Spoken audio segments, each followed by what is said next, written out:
So let's talk about Phainon, because wow, this character is shaping up to be huge. If you've been keeping up with the upcoming content, you might have already heard the whispers.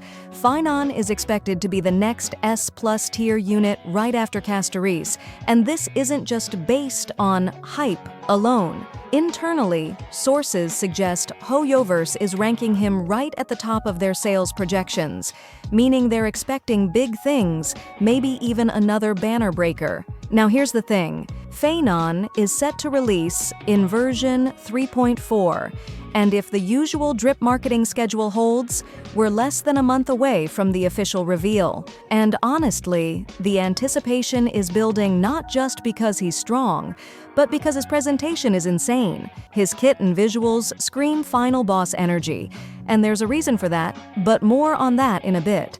Let's start with his skill animation because it's one of the most cinematic ones we've seen so far. Phainon holds his greatsword vertically, close to his chest, and the hilt begins to glow, already setting the tone for something dramatic. Then, the camera pans out as he lifts the sword and performs this wide horizontal slash that's followed by a radiant, sun-like explosion. The close-up on his face mid-attack gives off serious Nicador vibes if you remember that charge-up scene, and the final slash? It looks massive. Not just in visual flair, but in how it lands. It feels like it's designed to leave an impact both on screen and in battle. His technique is just as striking. Wings burst from his back, and he soars upward with the sword flipped downward in a reverse grip. Then he slams it into the ground, triggering a wide area of effect explosion with feather effects and radiant energy spreading out. It reminds me a bit of Firefly's technique in terms of how wide the range is, but Phainon's has more of that divine execution feel, almost like a judgment strike from above. And those wings? They're not just visual fluff.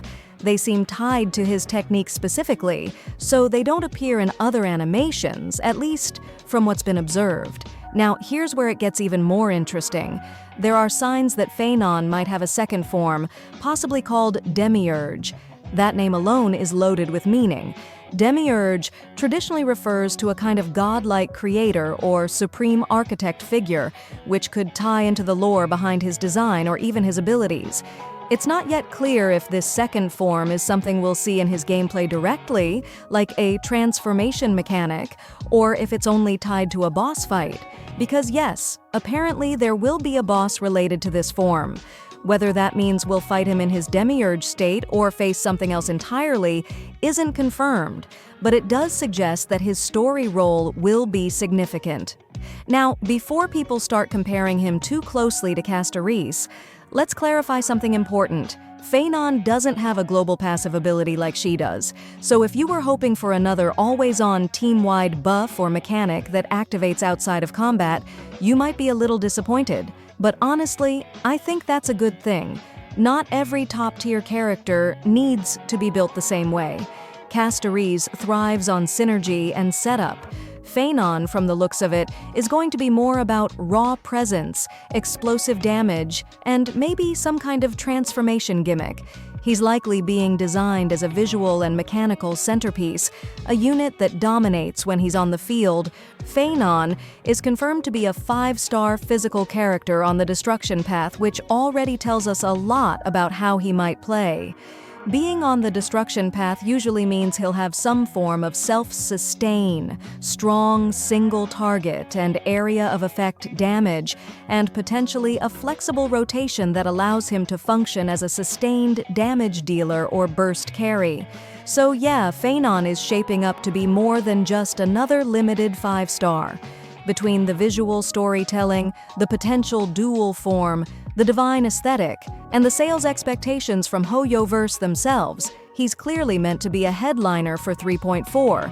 Whether you're saving stellar jades or just curious about how he'll fit into the meta, I'd keep an eye out for that drip marketing. What do you think? Do you like these big, flashy units? Let me know in the comments. And if you think Phainon will be better as a hyper carry or more of a transformation-based boss killer, I'd love to hear your thoughts. Save up to 23% on the current banners at lootbar.gg. All you need is your UID and server. The link is in the description.